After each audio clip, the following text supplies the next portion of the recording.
Hey everyone, today is Friday, May the 31st. I think I might have misled you yesterday. I said it was May the 29th. It's not. Thursday was May the 30th. Today's the 31st of May.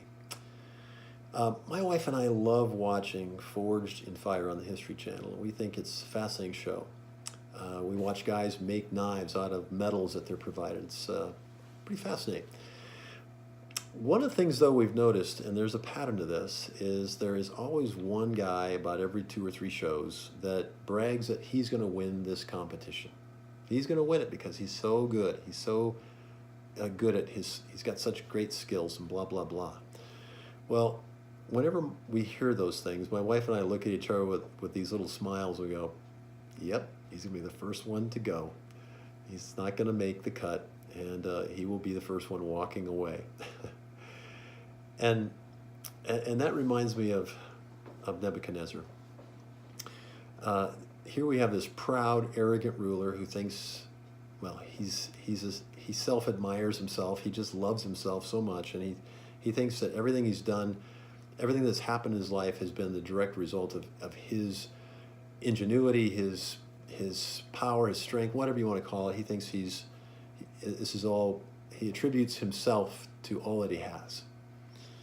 And check out all this self-admiration stuff in verses 28 through 30, for example. It says, all this happened to King Nebuchadnezzar 12 months later, as the king was walking on the roof of the royal palace of Babylon. He said, is not this the great Babylon I have built as the royal residence by my mighty power and for the glory of my majesty? Notice all that I and my stuff.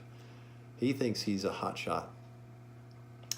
And those are the last words out of his mouth, because in verse 31 through 32, we read this. The words were still on his lips when a voice came from heaven. This is what is decreed for you, King Nebuchadnezzar. Your royal authority has been taken from you. You will be driven away from people, and you will live with the wild animals, and you will eat grass like cattle.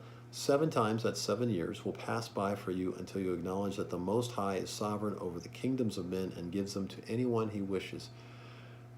Nebuchadnezzar, you're going to learn this from me. By the way, God is being gracious here. He wouldn't have had to do this at all. He could have just let Nebuchadnezzar never believe in him, and he would have died in his sins. But graciously, he did this to Nebuchadnezzar to help him realize that he needed this sovereign God to worship and to follow.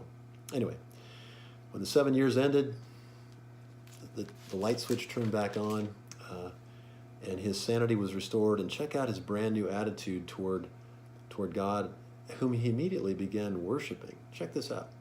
This is what he says. He says, at the end of that time, I, Nebuchadnezzar, raised my eyes toward heaven, and my sanity was restored. And then I praised the Most High. I honored and glorified him, who lives forever. He wasn't doing that before. His dominance is an eternal.